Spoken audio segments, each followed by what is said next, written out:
Sa bawat umaga, bago pa bumukas ang mga tindahan sa gilid ng palengke, nakaupo na ako sa likod ng maliit kong butika.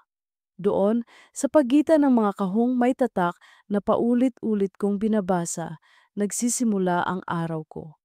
Ako si Camille, 31, isang community pharmacist na kilala sa baryo, hindi lang dahil sa gamot na ibinibigay ko, kundi dahil sa payo at oras na iniaabot ko kahit hindi kasama sa resibo. Maraming nagsasabing mabigat ang trabaho ko, pero hindi nila alam na mas mabigat ang katahimikan kapag wala kang ibang inuuna, kundi ang sarili. Kaya marahil natutunan kong unahin ang lahat bago pa ako. Araw-araw pareho ang tanawin. Si Aling Rosa na bumibili ng gamot sa alta presyon. Si Mang Tonyo na nagkukwento muna ng sakit ng tuhod bago niya bilhin ang analgesic. Si Liza na estudyante, palaging may tanong tungkol sa vitamins para mas gising sa klase. At ako, nakikinig, nakangiti, nagtatala, nagpapayo. Ngunit pag-uwi ko, ang katahimikan ng maliit kong inuupahan ang sumasalubong. Walang tanong, walang kwento, walang papuri, tanging pagod at tahimik na paghinga lang. Isang hapon ng Martes, halos katatapos lang ng buhos ng ulan. Basa pa ang kalsada, makintab ang aspalto, at may amoy ng putik na nahalo sa hangin. Pumasok sa botika ang isang lalaki, mga nasa 30 gulang, matangkad, nakasuot ng guro, polo na medyo gusot, pantalon na tuyo na sa tuhod, at may dalang bag na mabigat sa balikat. May ngiti siya pero halatang pilit.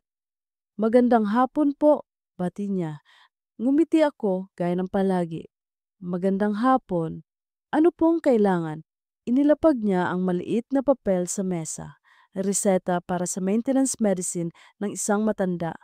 Nang basahin ko, napansin kong ito'y para sa gamot ng may demensya.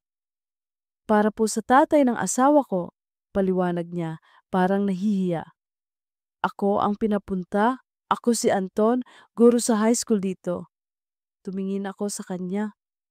Ah, si Sir Anton pala. Marami na akong naibentahan ng gamot na ganito. Kumusta na po ang pasyente? Huminga siya ng malalim bago sumagot. Mahirap. Hindi niya na maalala ang mga pangalan. Pero kahit papaano, nakangiti pa rin siya tuwing makakarinig ng musika. May bigat sa boses niya. Hindi iyon basta pagbili ng gamot. Parang pagbuhat ng isang kwento na wala siyang masabihan. Inabot ko ang gamot at marahang nagbigay ng payo. Mas mabuti po kung susundin talaga ang oras ng pag-inom. At kung nahihirapan kayong alagaan, magpahinga rin kayo. Hindi lang pasyente ang kailangan ng lakas, pati ang bantay. Tumingin siya sa akin, medyo nagulat. Salamat, hindi ko inaasahan na maririnig ko iyan dito. Ngumiti ako pero hindi ko na binanggit na sa botika kong ito, mas marami na akong nasaksihang luha kaysa ngiti. Kinabukasan, bumalik siya. Hindi ko inaasahan dahil kadalasan once a month lang ang refill ng mga ganitong gamot. Ngayon, dala niya'y hindi reseta, kundi kwento. Pasensya na kung istorbo, sabi niya, nakasandal sa counter. Gusto ko lang sanang itanong kung may vitamins na pwedeng makatulong sa akin.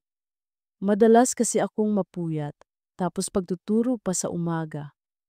Naghahanap ako sa istante, pinakita ang ilang option, ngunit imbes na umalis agad, nanatili siyang nakatayo, nakatingin sa labas ng pintuan. Alam mo, Camille, sambit niya bigla, minsan naiisip ko kung hanggang saan ko kayang buhatin ang lahat. Pag-uwi ko, galing sa trabaho, bantay agad sa bahay.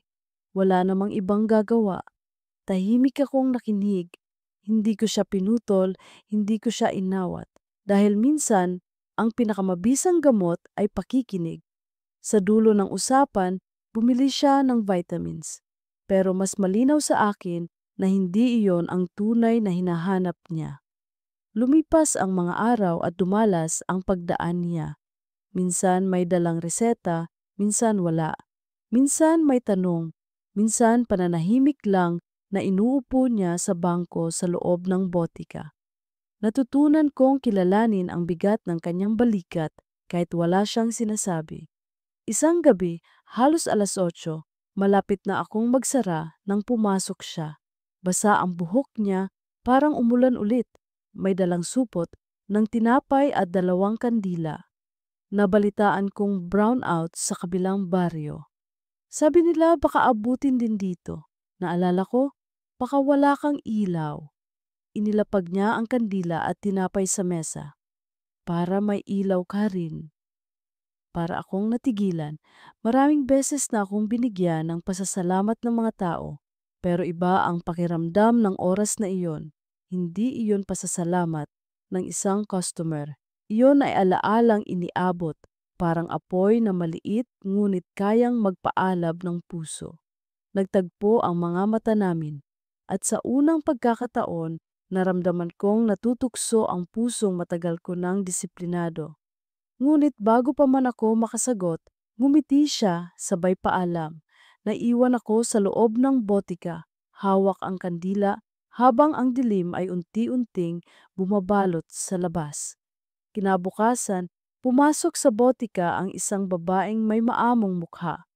May dala siyang papel na may listahan ng gamot, maintenance meds para sa demensya. Ngumiti siya ng malumanay. Magandang umaga po. Ako po si Lira, asawa ni Anton.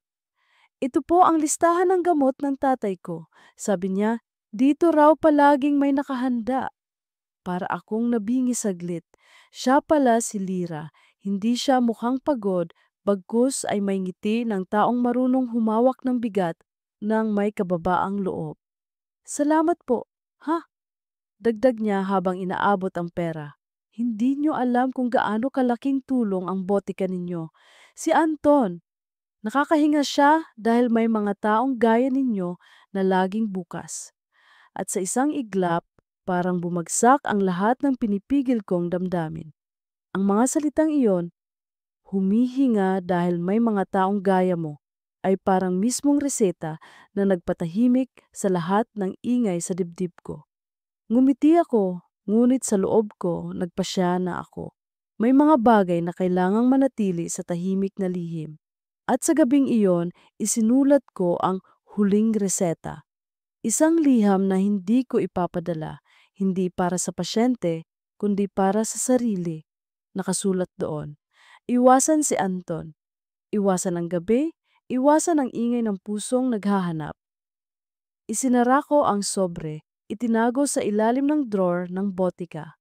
At sa unang pagkakataon, hindi ako nakatulog dahil sa pagod, kundi dahil sa bigat ng pagpapaubaya. Simula nang maisulat ko ang huling reseta para sa sarili ko, nagbago ang galaw ng bawat araw. Hindi agad, hindi rin halata para sa iba, pero para sa akin, ramdam ko ang bawat galaw ng kamay, bawat bigkas ng salita, bawat oras na dumaraan. Para bang bigla kong nadama na hindi lang reseta ng gamot ang hawak ko, pati reseta ng sarili kong buhay. Pagpasok ng mga susunod na linggo, sinikap kong panatilihin ang pagitan. Kapag bumibili si Anton, mabilis akong nag-abot ng gamot, walang dagdag na salita, walang espasyong pwedeng magbukas ng kwentuhan. Kapag naupo siya sa bangko, palagi kong sinasabi, pasensya na, may aasikasuhin pa ako sa loob.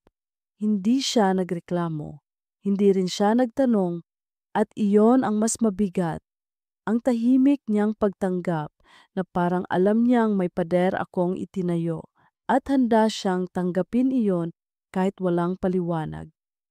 Isang hapon, pumasok siya ng may dalang reseta para sa kanyang biyenan. Nakayuko siya, halatang pagod galing sa klase. Inabot ko ang gamot, mabilis, at halos hindi ko na siya tinignan sa mata. Ngunit bago siya lumabas, huminto siya saglit, parang nag-aalangan. Camille, mahina niyang sambit. Natigilan ako. Matagal na mula nang huli niyang tawagin ang pangalan ko ng ganon, may bigat, may pag-igting. Ano yon, Sir Anton? Tanong ko, pormalang tono. Salamat, sabi lang niya. Walang dagdag. At saka siya tuluyang lumabas. Parang sumabog ang dibdib ko sa katahimikan na iniwan niya. Dahil alam kong ang salitang iyon, bagamat simple, ay puno ng mga bagay na hindi pwedeng pangalanan. Mula noon, mas lalo kong pinili ang pagtakas. Kapag nakikita kong paparating siya mula sa kalsada, abala agad ako sa loob. Kapag nagbukas ang pinto ng botika at naramdaman kong siya iyon, pilit kong ginagawang mabilis ang transaksyon. Para akong doktor na nagbigay ng malinaw na kontraindikasyon. Shh, huwag lalapit, huwag tatagal. Ngunit sa bawat gabi, habang sinusulat ko ang inventory ng gamot, dumadalaw pa rin siya sa isip ko. Ang mga mata niyang may pagod, ngunit may lalim, ang mga kandilang iniwan niya noong brownout, ang tinapay na hindi ko makakain ng walang bigat. Para bang kahit anong iwas ko, mas lalo siyang humahabol sa loob ng katahimikan. Dumating ang isang araw ng linggo, nagkaroon ng libreng medical mission sa baryo. Ako ang namuno sa pamamahagi ng libreng gamot, kasama ang ilang doktor mula sa bayan. Abala ang lahat, may pila ng matatanda, mga bata, mga buntis. At sa gitna ng ingay, nakita ko siyang nakatayo sa dulo, nakamasid. Hindi siya lumapit, hindi siya nagpasabi ng pangalan, pero ramdam kong nakatingin siya. Nang matapos ang programa, naglakad ako pauwi, bitbit ang pagod. Sa kanto, naroon siya. Camille, tawag niya muli. Mas mahina kaysa dati. Gusto ko lang sabihin, salamat hindi lang para sa gamot, kundi para sa mga sandaling nakinig ka. Hindi ako lumingon. Nagpatuloy ako sa paglakad dahil alam ko, kahit baliktarin ko ang mundo, hindi ako dapat huminto. Isang gabi, pumasok sa butika si Lira. Nakangiti pa rin, gaya ng dati. May dala siyang listahan ng gamot ng kanyang ama. Inabot ko, mabilis kong kinuha ang mga kailangan, ngunit hindi ko inaasahan ang mga salitang sumunod. Alam mo, Camille, sabi niya, madala, si kwento ni Anton kung gaano kakabuti rito. Sabi niya, hindi lang gamot ang nakukuha niya sa botika mo, kundi lakas din. Kasi raw, kapag sobrang bigat ng araw niya sa pagtuturo at sa pag-aalaga sa tatay ko, naiisip niyang may lugar siyang pwedeng puntahan na hindi siya huhusgahan. Parang binuhusan ng malamig na tubig ang buo kong katawan. Hindi niya alam na ako mismo ang pusong nagbabantay sa pagitan ng dapat at hindi. At ngayon, siya pa mismo ang nagdadala ng papuri, walang alam sa mga katahimikan at titig na halos sumira sa disiplina ko. Ngumiti ako, pinilit na matatag. Salamat, Lira. Ginagawa ko lang ang trabaho ko. Hindi lang trabaho yan, sagot niya. Puso na rin. At saka siya umalis, bitbit ang mga gamot, nakangiti pa rin. Naiwan akong nakatayo sa likod ng counter, halos hindi makahinga. Pagkatapos ng gabing iyon, nagpasya akong mas higpitan pa ang sarili kong reseta. Hindi na ako basta iwas. Talagang nilagyan ko ng distansya ang oras at lugar. Maaga akong nagsasara ng botika, kunwari ay kulang sa kuryente. Tuwing gabi, imbes na magbukas ng ilaw, kandila na lang ang gamit ko. Para kung sakaling dumaan siya, iisipin niyang sarado na ako. Pero ang totoo, gising ako, nakaupo sa likod, sinusulatan ang maliit na kwaderno ng mga tagubilin para sa sarili. Parang gamot na may tatak ng dosis. Kung dumating siya, huwag magtagal. Kung nangungumiti siya, huwag gumanti. Kung magpasalamat siya, huwag magbigay ng puwang. Parang nilalagyan ko ng pananggalang ang bawat ugat ng puso ko para hindi na dumaloy ang damdaming hindi dapat. Ngunit may mga gabi talagang hindi mo kayang kontrolin. Isang malakas na bagyo ang dumating at binaha ang maraming kalsada. Ang butika ko, bagamat nasa mataas na bahagi, ay nakuryente at halos hindi nagamit ang mga ilaw. Ako'y nakaupo, nakikinig sa ugong ng ulan at hampas ng hangin sa bubong nang biglang kumatok sa pinto. Alam ko agad na siya iyon. Hindi ko alam kung paano, pero ramdam ko. At nang buksan ko ang pinto, tama nga, si Anton, basang-basa, may dalang payong na halos sirang-sira na. Camille! Sabi niya, humihingal. Pasensya na, wala akong balak mang-abala. Gusto ko lang siguraduhin na ligtas ka. Nanlumo ako, hindi ako makapagsalita. Gusto kong isara ang pinto, pero ang tibok ng puso ko ay parang sinasabing huwag. Ngunit sa huli, pinili ko patarin ang reseta ko. Ayos lang ako, wala kang dapat alalahanin. Umalis ka na, baka hinahanap ka na ni Lira. Tumingin siya sa akin, matagal, at sa mata niya nakita ko ang pag-unawa at ang sakit. Salamat, Camille, palagi. At lumakad siya palayo, hinayaan ng ulan na lamunin siya. Kinabukasan, habang inaayos ko ang mga kahon ng gamot, napansin kong nanginginig ang mga daliri ko. Hindi dahil malamig, kundi dahil sa bigat ng pagpigil. Alam kong sa bawat araw na pinipili kong umiwas, mas lalo akong nauubos. Ngunit iyon ang kapalit ng pagpili kong huwag maging dahilan ng pagkawasak ng ibang tahanan. At doon ko naisip, marahil iyon talaga ang tunay na kahulugan ng pagiging parmasyutiko. Hindi lang pagbibigay ng gamot para gumaling, kundi pagbibigay ng reseta para huwag nang lumala ang sugat, kahit na ang sugat na iyon, sarili ko. Ang mga araw ay naging mahabang paghinga. Sa bawat umaga, pinipilit kong bumangon, buksan ang botika, at umasta na para bang wala akong itinatago. Para bang lahat ng gamot sa estante ay sapat upang ayusin ang puso kong paulit-ulit na nadudurog. Sa bawat gabi, isinasara ko ang pinto ng tindahan ng mas maaga, kunwari para makapagpahinga, ngunit ang totoo'y upang hindi ko siya makita. Si Anton.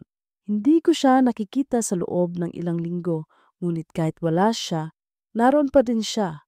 Sa bawat tunog ng kampana ng eskwela tuwing 7:00 ng umaga, sa bawat naglalakad na guro na nakapolo at may dalang bag, sa bawat reseta ng gamot na hawak ng iba. At kahit anong iwas ko, may mga gabi na bigla ko na lang natatagpuan ang sarili kong nakatitig sa mga kandila niyang iniwan noong brownout. Isang hapon, dumating si Lira. Nakasuot siya ng simpleng damit, may hawak na payong, at ang nangiti niyang hindi natitinag kahit halata ang puyat sa ilalim ng mata. Inabot niya ang listahan ng gamot ng kanyang ama at kagaya ng dati, mabilis kong kinuha. Pero ngayong araw na iyon, hindi lang gamot ang dala niya. Camille. Auwikan niya habang hinihintay ang sukli. Alam mo, natutuwa ako nakakausap ka ni Anton. Lagi siyang magaan pag uwi niya galing dito. Sabi ko nga sa kanya, buti na lang may botika na bukas kahit gabi. Kung wala, baka matagal na siyang sumuko. Parang may humaplos na malamig na bakal sa batok ko. Pinilit kong ngumiti, pinilit kong huwag ipahalata na ang mga salitang iyon ay parang patalim. Wala yon, sagot ko. Trabaho ko lang ang makinig. Ngumiti siya ng mas malumanay. Hindi lang trabaho iyon, hindi lahat marunong makinig. At sa paglabas niya, naiwan akong nakatayo sa likod ng counter, bit-bit ang bigat ng katotohanang ako ay tila kasangkapan ng kanyang asawa para makahinga, ngunit hindi kailanman magiging tahanan ng kanyang paghinga. Kinagabihan, habang iniisa-isa ko ang inventory, biglang bumalik sa isip ko ang mga gabing nananahimik kami ni Anton sa botika. Hindi kailangang may masabi, kahit ang katahimikan ay may sariling bigkas, isang uri ng pagkakaintindihan na hindi kayang tawagin ng kahit anong pangalan. Ngunit ngayon, bawat patak ng ulan sa bubong ay paalala, hindi ako pwedeng maging kalungan ng isang pusong may tahanan na. Isang Sabado ng umaga, nagpunta ako sa bayan para bumili ng panibagong stock ng gamot. Matao sa kalsada, maraming jeep at tricycle. Maraming estudyanteng pauwi mula sa remedial classes. Sa gilid ng plaza, Napansin ko siya, si Anton, nakaupo sa bangko, may hawak na mga papel. Hindi niya ako nakita agad. Nakatingin siya sa malayo, sa mga batang naglalaro, at sa mukha niya halata ang pagod na hindi kayang itago ng kahit anong ngiti. Gusto kong lumapit. Gusto kong tanungin kung kumusta na siya. Ngunit pinili kong lumakad ng dire-diretso, dumaan sa kabila, at itago ang sarili sa pila ng mga tao. Dahil alam kong kapag nagtagpo ang mata namin, babalik ang lahat ng tinatangka kong kalimutan. Pag-uwi ko, isinulat ko na naman ang sarili kong reseta. Kung makita siya lumihis ng daan, kung marinig ang pangalan niya, magpatuloy na parang hindi pamilyar. Kung maalala siya, isulat at huwag ituloy. Parang sakit na walang gamot, kaya't inuulit ko na lang ang tagubilin. Lumipas ang ilang linggo at sa bawat araw na hindi ko siya nakikita, mas lalo akong naguguluhan. Hindi ba't ito ang gusto ko? Ang umiwas, ang magtago, ang alisin siya sa paligid ko? Ngunit bakit sa pagkawala niya, mas lalo akong nagigising sa gabi, hinahanap ang ingay ng boses niyang may bahid ng pagod. Isang hating gabi, kumatok si Mang Tonyo sa pinto ng botika. Pawisan, hinihingal. Camille, wala ka bang paracetamol? Lagnat ang apo ko. Agad kong binuksan ang botika, kinuha ang kailangan. Habang inaabot ko ang gamot, napansin kong may isa pang anino sa likod niya. Si Anton, basang-basa, may dalang payong. Naabutan ko si Mang Tonyo sa daan, paliwanag niya. Sabi ko, tutulungan ko na siya. Hindi ako makatingin ng diretsyo. Tumangulang ako. Mabuti, salamat, nagkatahimikan. Si Mang Tonyo agad na umalis matapos magpasalamat, dala ang gamot. Naiwan kaming dalawa magkaharap sa liwanag ng isang kandila. Camille, bulong niya parang takot na may makarinig. Ayos ka lang ba? Pinilit kong tumango. Oo, wala akong problema. Ngunit sa loob ko, gusto kong isigaw. Hindi ako ayos. Hindi ako magiging ayos hanggat narito ka. Ngumiti siya ng mahina, tumalikod at umalis. Naiwan ako nakatitig sa kandilang unti-unting nauupos. Kinabukasan, pumasok si Lira. Nakangiti pa rin, may dalang listahan.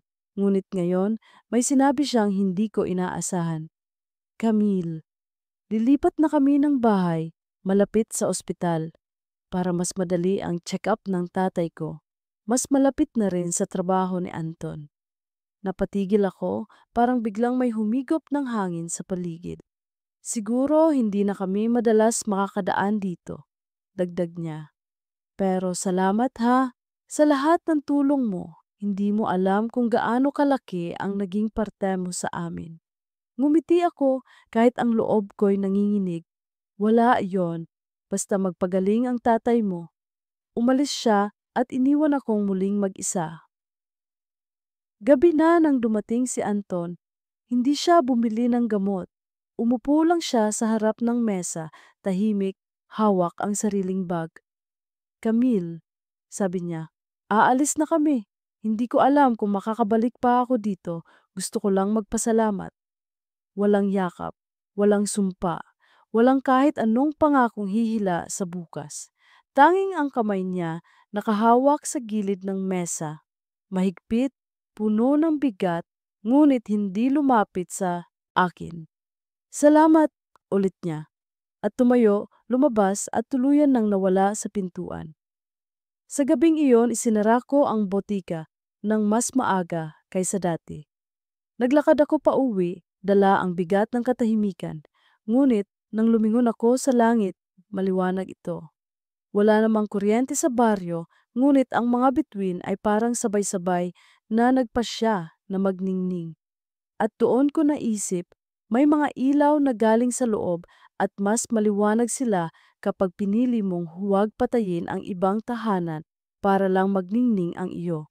At sa wakas, natutunan kong ang mga reseta ay hindi lang para sa gamot. Minsan, ang huling reseta ay para sa puso mismo.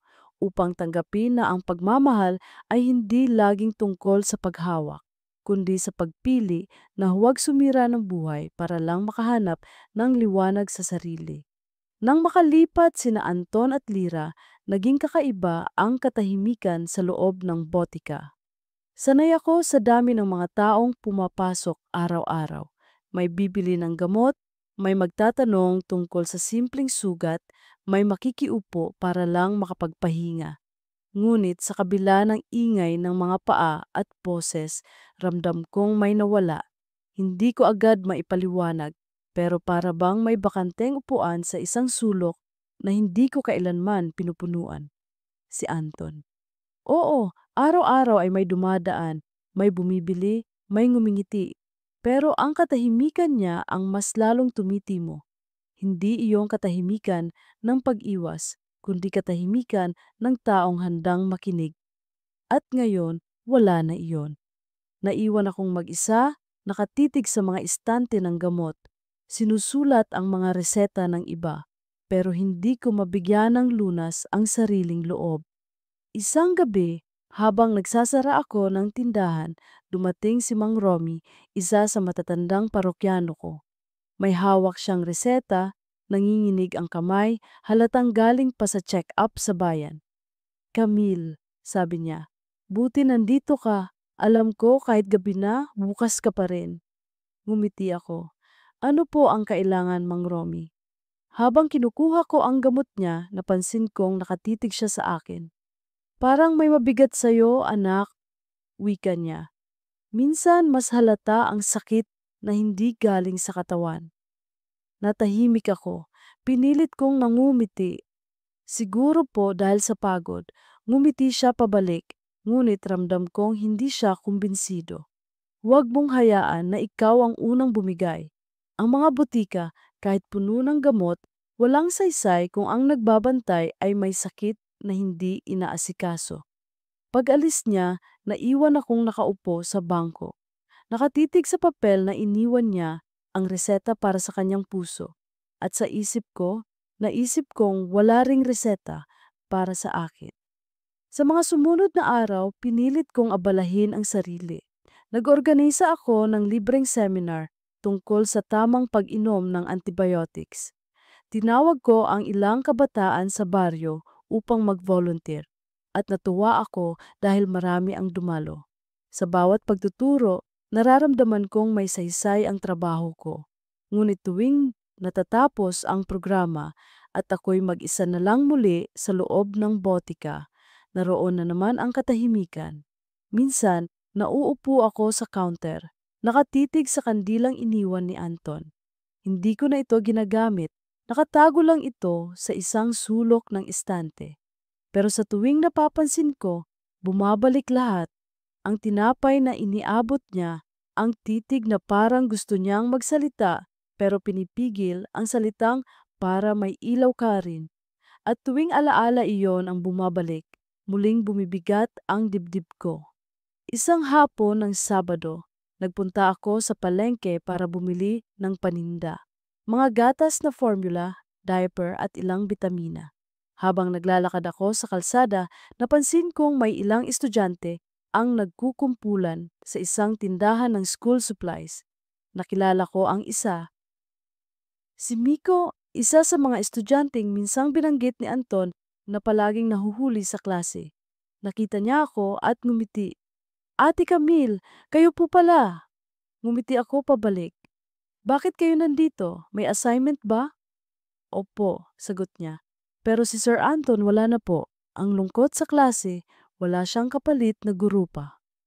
Parang may kumurot sa loob ko.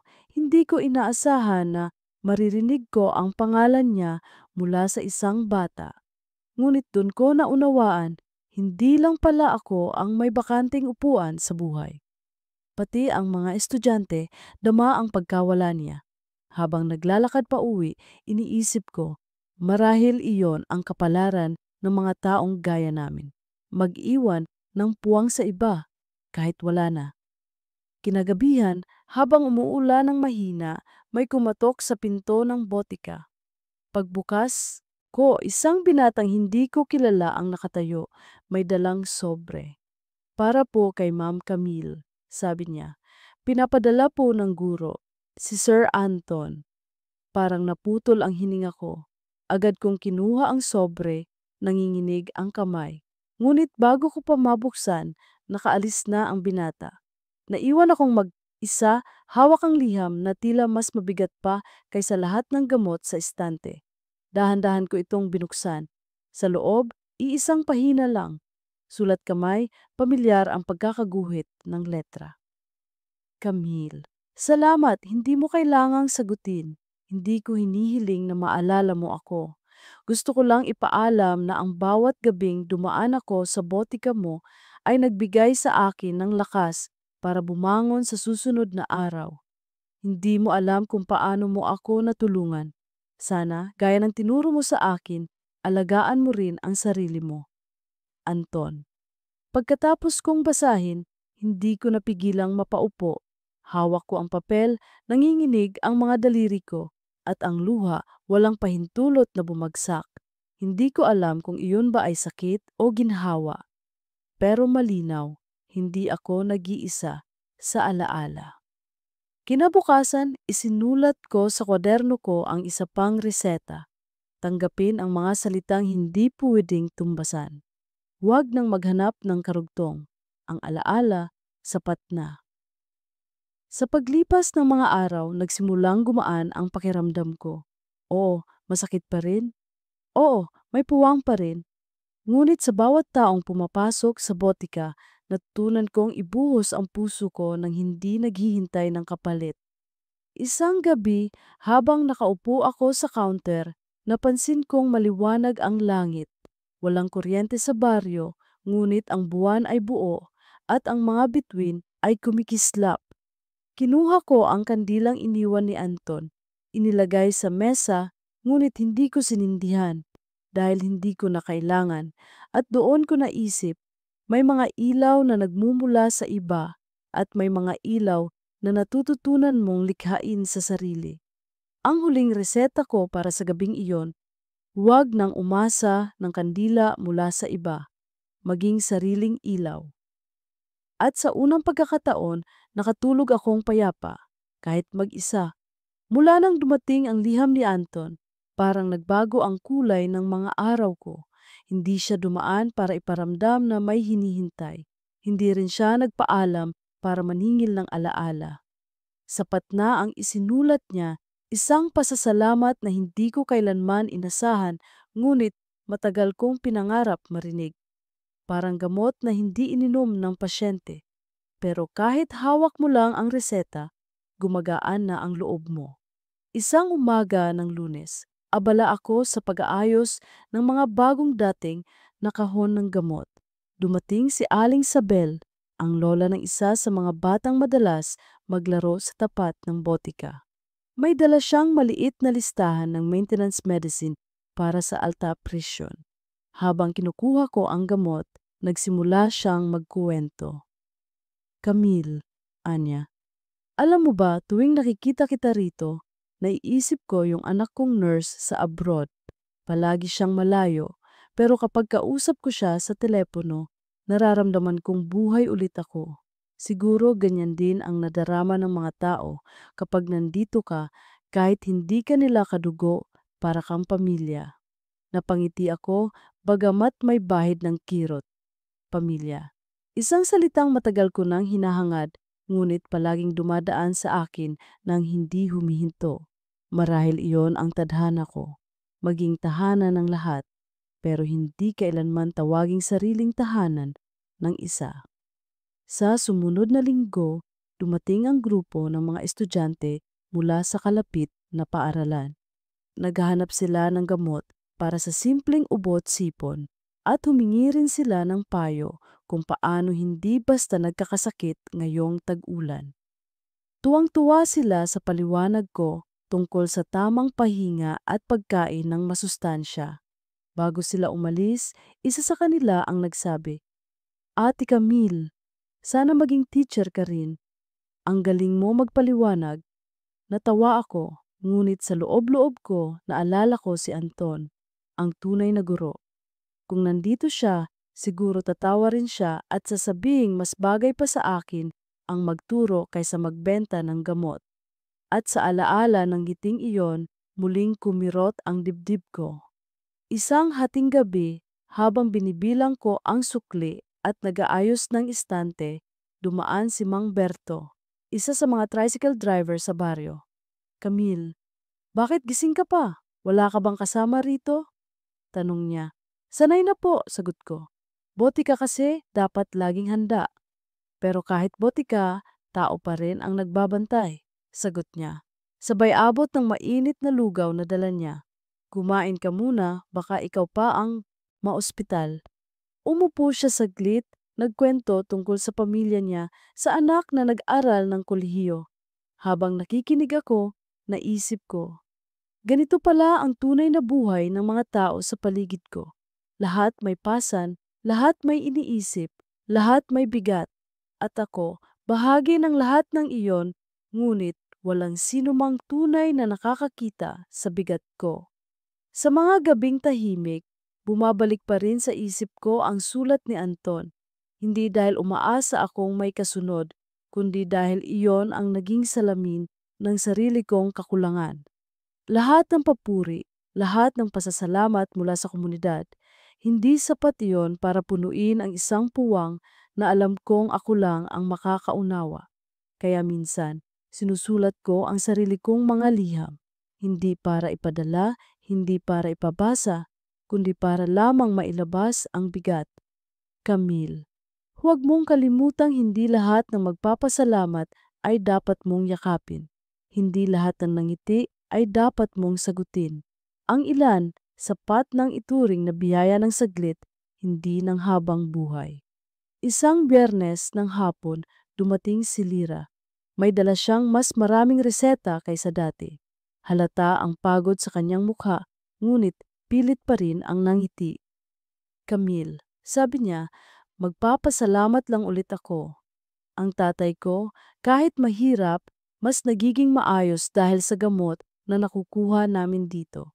Hindi biro ang buhay namin ngayon, pero kahit paano, mas gumagaan dahil hindi namin kailangang lumayo para lang makahanap ng gamot.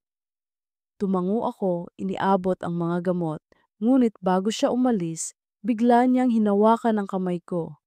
Alam ko, marami kang ginagawa para sa iba, pero sana, alagaan mo rin ang sarili mo.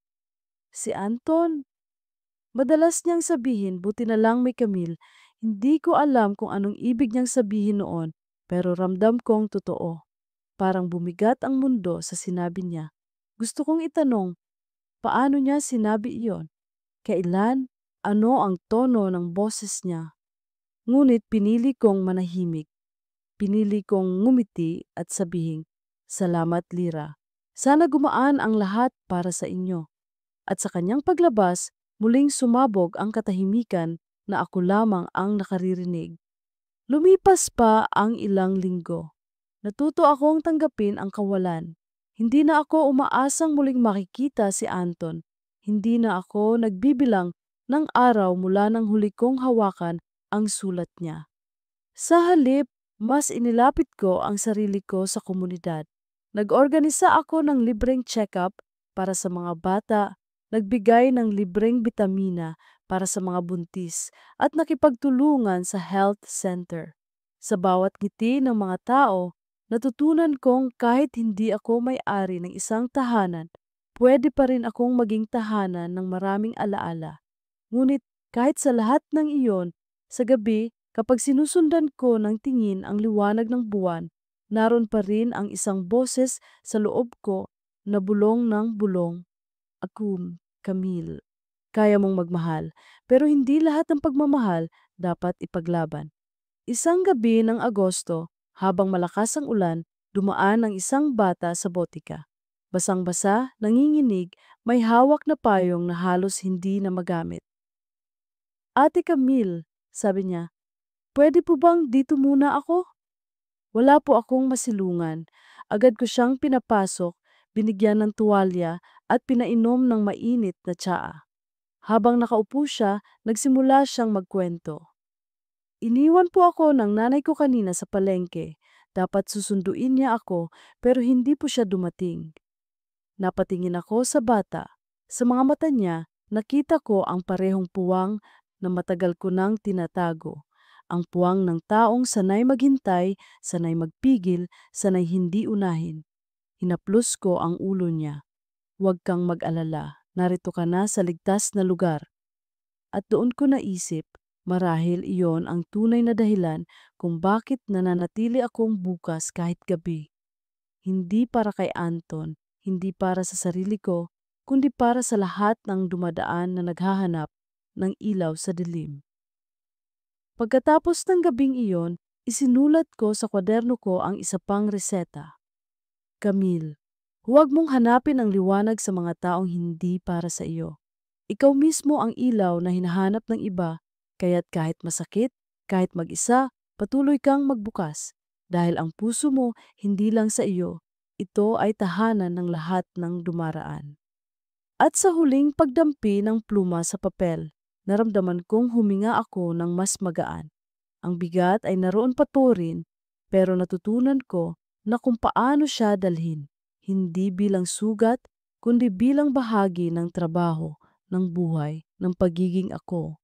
Pagkaraan ng gabing iyon na pinasilungan ko ang bus, tang iniwan sa ulan, may kakaibang kapayapaan na dumapo sa loob ng botika.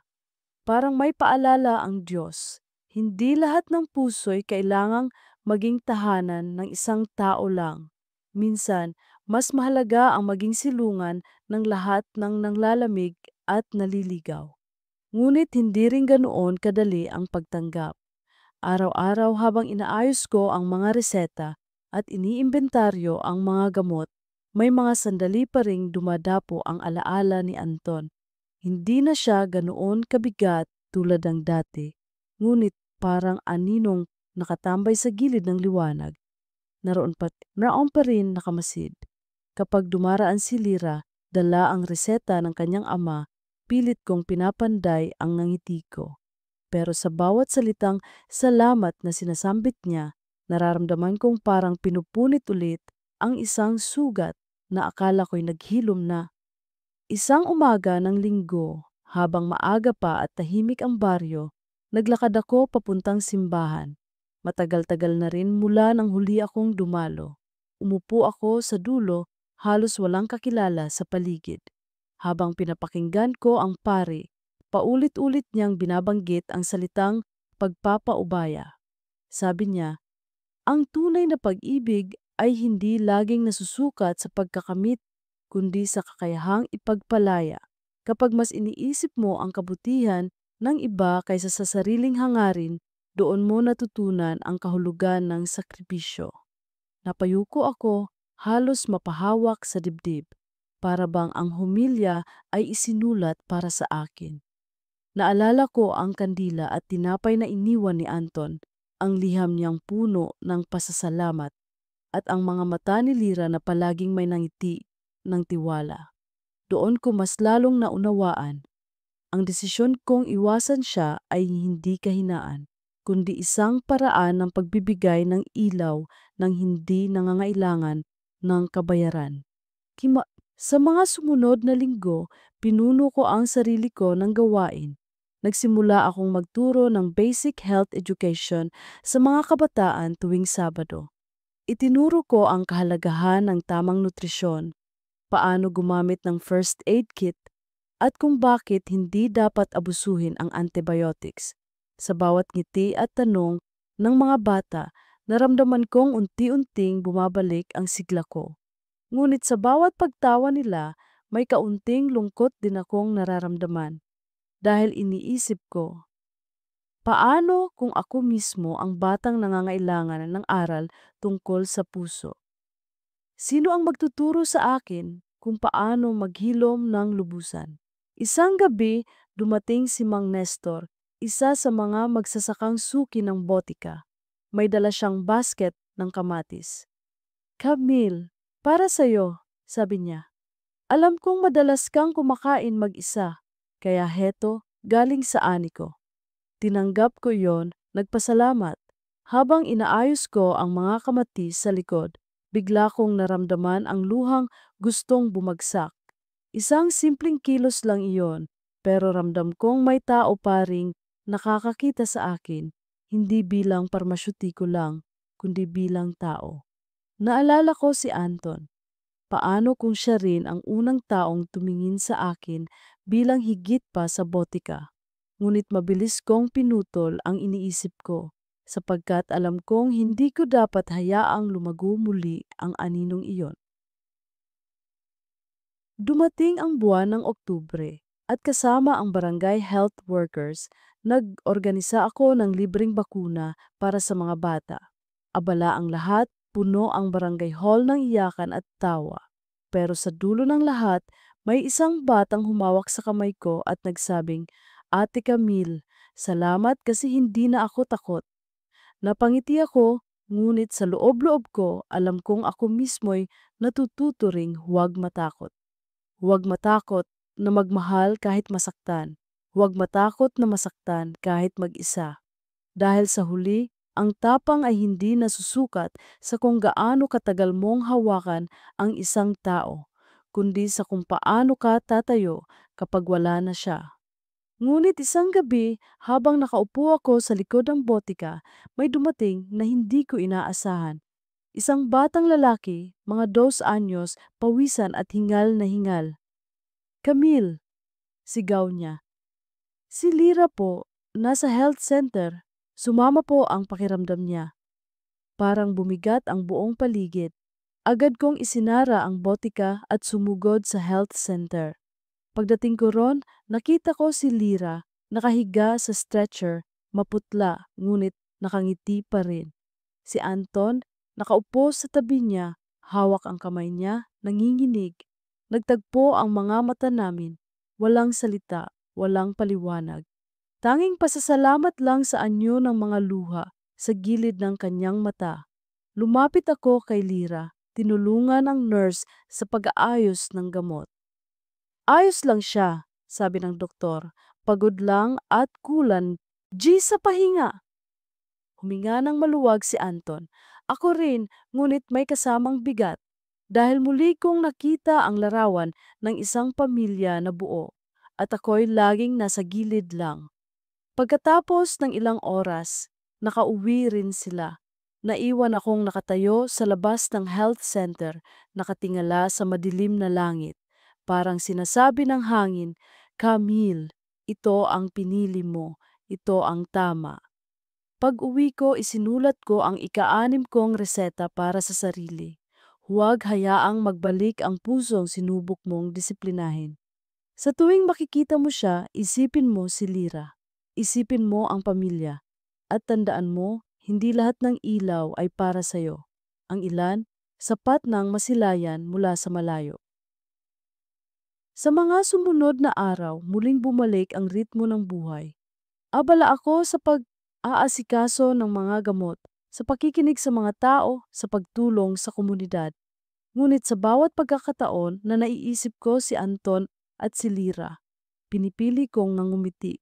Hindi dahil hindi na masakit, kundi dahil natutunan ko ng gawing payapa ang sakit. At sa bawat gabing, nagsisindi ako ng kandila para sa sarili kong ilaw, alam kong hindi ko na hinahanap ang kandilang iniwan niya noon. Ako na mismo ang nagsisilbing apoy, at iyon ang naging pinakamalakas kong gamot, ang pagtanggap na hindi lahat ng sugat ay kailangang gamutin.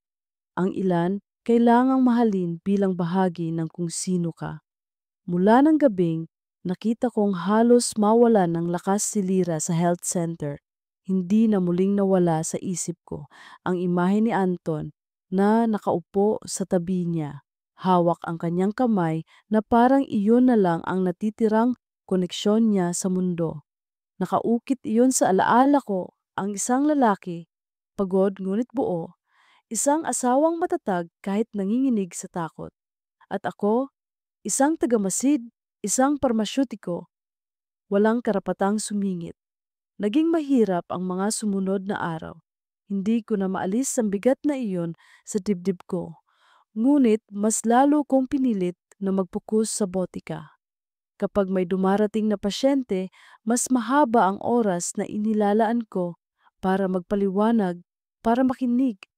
Parang sa bawat payo at bawat ngiti, natatakpan ko ang lamat na unti-unti kong tinatanggap. Isang araw, dumating si Lira sa botika. Mahina pala rin ang kulay ng mukha niya, pero dala-dala pati rin ang kanyang listahan. Camille, sabi niya, pasensya na kung palagi kaming abala. Pero hindi ko alam kung paano kami magtatagumpay kung wala ka rito. Si Anton, sabi niya palagi, mas gumagaan ang mundo niya kapag dito siya dadaan. Napalunok ako. Hindi ko alam kung dapat ba akong ngumiti o lumayo. Ngunit pinili kong sagutin siya ng maayos. Lira, ang ginagawa ko lang ay trabaho. Pero salamat sa tiwala. Ngumiti siya. At sa ngiting iyon, ramdam kong hindi siya nagsisinungaling. Hindi niya alam ang alon na binabangga ng mga salita niya sa loob ko. Kinagabihan, isinara ko ang botika ng mas maaga, hindi dahil wala ng pasyente, kundi dahil hindi ko na kayang makinig sa sarili kong pintig. Naglakad ako sa kalsadang madilim, ang mga poste ng ilaw ay kumukurap at ang hangin ay malamig. Sa bawat hakbang, naririnig ko ang boses ko sa loob. Camille, hanggang kailan mo itatago ang bigat na ito? Hanggang kailan ka magpapanggap na sapat ang pagiging butika ng lahat, pero walang nag-aalaga sa iyo? Pag-uwi ko, sinindihan ko ang isang kandila. Isinulat ko sa aking kwaderno ang isa pang reseta. Camille, kapag masyadong mabigat, huwag kalimutang tumigil. Hindi lahat ng sugat kailangang lunasan agad. May mga sugat na dapat lang dahan-dahang tanggapin. Dumating ang Nobyembre, panahon ng undas. Maraming tao ang dumaan sa butika para bumili ng kandila, bulak at alkohol. Lahat nagmamadali, lahat may iniisip na puntahan.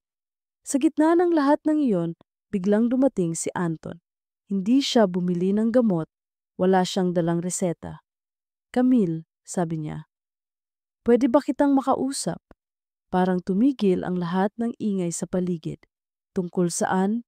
Tanong ko, pilit na malamig ang boses. Tungkol sa pag-alis namin, sagot niya. Ililipat na talaga kami malapit sa ospital, baka hindi na tayo magkita. Nagkatinginan kami. Wala akong masabi. Ang tanging narinig ko lang ay ang sariling hininga ko na mabigat at mahaba. Salamat, sabi niya dahan-dahan, parang bawat titik ay may kasamang sakit.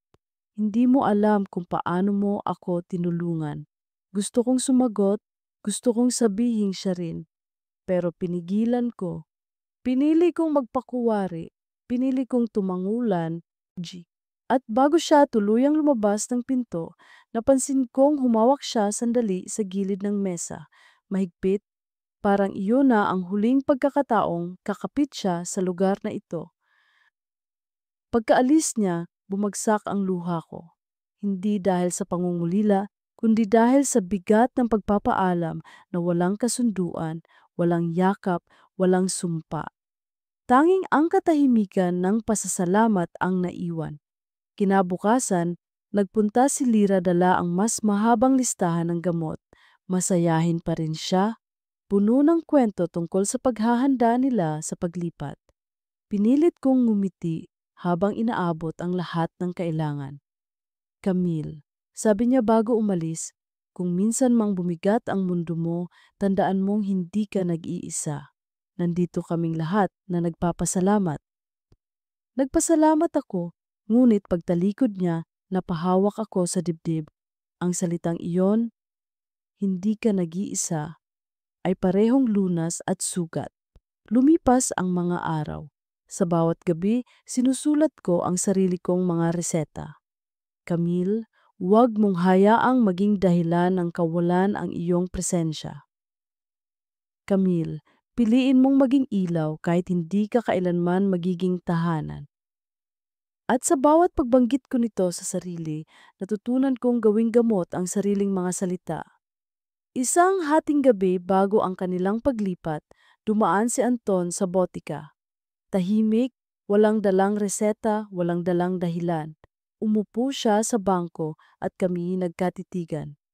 Camille, sabi niya, hindi ko na uulitin ito. Pero gusto kong malaman mo na kahit wala akong karapatang magmahal sa iba, dumating sa buhay ko ang isang gabi na parang sumindi ang kandila dahil sa'yo.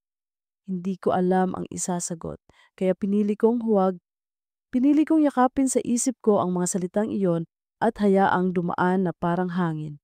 Tumayo siya, ngumiti ng mahina at umalis. Naiwan akong nakaupo, hawak ang mesa, halos marinig ang pintig ng puso ko. Sa mga huling araw bago ang kanilang pag-alis, isinulat ko ang matinding reseta ng lahat. Camille, kapag nawala na sila, huwag mo nang balikan ang sugat. Huwag mong gawing dahilan ang nakaraan para hindi ka makapagpatuloy. Sapagkat ang tunay na tapang ay hindi ang magmahal ng palihim, kundi ang pumili na huwag sumira ng tahanan para lang magtayo ng iyo. At habang nakatingin ako sa kandilang unti-unting nauupos, natutunan kong ang ilaw na iyon ay hindi kailanman galing sa iba. Ako mismo ang apoy. At iyon ang simula ng paghilom. Ang huling linggo ng Disyembre ang nagdala ng kakaibang katahimikan sa baryo. Malamig ang simoy ng hangin, puno ng ilaw ang bawat bahay, at ang mga tao'y abala sa paghahanda para sa Pasko. Ngunit para sa akin, mas ramdam ko ang puwang kaysa sa kasayahan. Sa bawat kislap ng parol na nakasabit sa kapitbahay, naaalala ko ang kandila na minsang iniwan sa mesa ng botika. Isang kandila na nagsindi ng apoy na hindi dapat umapoy. Noong bisperas ng kanilang pag-alis, dumaan pa si Lira. Nakangiti siya, dala ang huling listahan ng gamot ng kanyang ama. Camille, wika niya, hindi ko alam kung paano ka namin mababayaran, pero gusto kong malaman mong malaki ang naitulong mo sa pamilya namin. Ngumiti ako, pilit na buo. Walang anuman, Lira. Sana maging mas magaan ang buhay ninyo sa lilipatan ninyo. Siguro nga, sabi niya, pero siguradong hahanapin pa rin namin ang botika mo. Si Anton lalo, palaging sinasabi kung gaano ka kahalaga rito. Hindi ko sinagot iyon. Inabot ko lang ang gamot at nagpaalam siya. Ang bawat salita niya ay parang martilyo sa dibdib ko, ngunit kasabay niyon may isang uri ng ginhawa. Hindi man ako naging tahanan, naging silungan pa rin ako. Kinabukasan, dumating ang araw ng kanilang paglisan. Hindi ko inasahang makikita ko pa sila, pero habang nagsasara ako ng pinto ng botika, nadaanan ko sa labas ang isang tricycle na may dalang maraming kahon at bag. Nakaupo si Lira sa loob, hawak ang kamay ng kanyang ama. Si Anton naman, abala sa pagsasaayos ng mga gamit. Nang magtagpo ang mga mata namin, saglit siyang tumigil. Naglakad siya palapit, humawak sa gilid ng mesa sa harap ng botika, kagaya ng nakasanayan niyang gawin noon. Camille, mahinang sabi niya, salamat, hindi ko na uulitin pa, pero tandaan mo, ikaw ang dahilan kung bakit kinaya ko ang mga gabing halos sumuko ako. Hindi ako makapagsalita. Ang tanging nagawa ko lang ay tumango at ngumiti ng mahina. Walang yakap, walang sumpa, walang pangakong kailanman tutuparin. Tanging dalawang sa litang iyon ang naiwan. Salamat, Camille. At umalis na siya, dala ang pamilya, dala ang buhay na hindi kailanman naging akin. Sa unang linggo ng Enero, iba na ang daloy ng botika. Wala na ang pamilyar na yabag sa pintuan. Wala na ang mga tanong na puno ng pagod. Wala na ang katahimikan na minsang naging matamis. Ngunit sa pagkawala na iyon, natutunan kong bumangon. Dumagsa ang mga pasyente, mga batang inuubo, mga matatandang may rayuma, mga nanay na bumibili ng gatas. Sa bawat isa, inilalapit ko ang puso ko. Parang sa bawat reseta, ako rin ay nagbibigay ng bahagi ng sarili kong lakas. Isang matandang babae ang minsang nagkwento. Camille, kapag nandito ako sa botika mo, para akong nakakahinga. Hindi lang gamot ang nakukuha ko, kundi kapayapaan. Napangiti ako at sa loob ko'y may tinig na nagsasabing, iyon ang tunay mong papel, hindi ang maging lihim na iniibig, kundi ang maging tagapaghilom ng iba. Dumating ang gabi ng pista ng baryo. May mga parol, may banda, at may mga taong nagtitipon sa plaza. Hindi ko planong pumunta, ngunit pinilit ako ng mga kapitbahay. Doon ko nakita ang saya sa mga mata ng mga bata, ang mga taong nagtatawanan at ang mga ilaw na nagningning. Sa gitna ng lahat ng iyon, naisip ko, minsan, hindi mo kailangang maging bahagi ng isang love story para maging mahalaga. Minsan, sapat na maging parte ka ng mas malaking komunidad na umaasa sa iyo. At sa liwanag ng mga parol, naramdaman kong gumagaan ang dibdib ko. Pag-uwi ko, nagsindi ako ng kandila sa mesa. Hindi dahil brownout, kundi dahil gusto ko lang maalala ang liwanag na minsang ibinigay sa akin ng isang tao. Pero ngayong gabi, hindi na iyon liwanag ng tukso o pangungulila.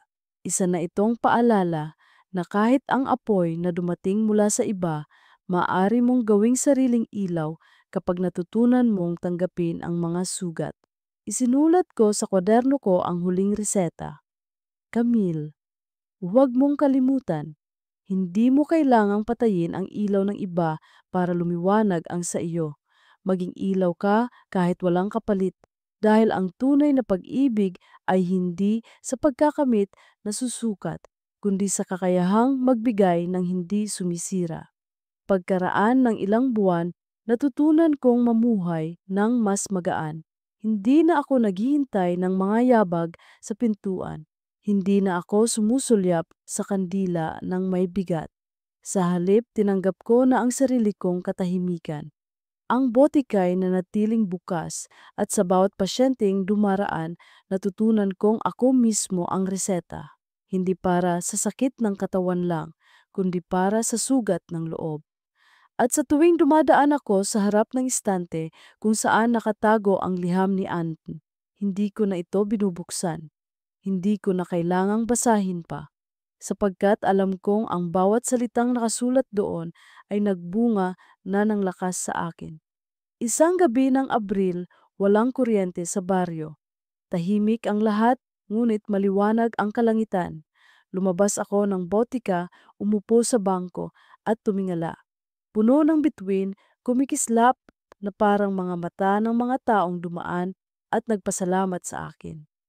Sa mga bituin na iyon, naisip ko si Anton, si Lira, ang kanilang ama at ang lahat ng pasyente kong dumaan. Lahat sila'y naging bahagi ng kwento ko, ngunit hindi kailanman naging dulo ko. At doon ko naramdaman ang payapang pag-unawa. May mga pag-ibig na hindi kailangang sumabog para maging totoo. May mga damdaming sapat ng maramdaman kahit hindi maipaglaban. At may mga kandila na kailangang hindi sindihan upang hindi masunog ang tahanang hindi iyo. Ngumiti ako mag-isa sa ilalim ng langit na maliwanag kahit walang kuryente. Sapagkat alam kong sa wakas, natutunan ko na ang tunay na huling reseta, ang pumili ng kapayapaan kaysa sa ingay ng pusong naghahanap. At mula roon, tuluyan kong isinara ang aklat ng aking lihim. Hindi sa pait, kundi sa pag-ibig na natutong manahimik.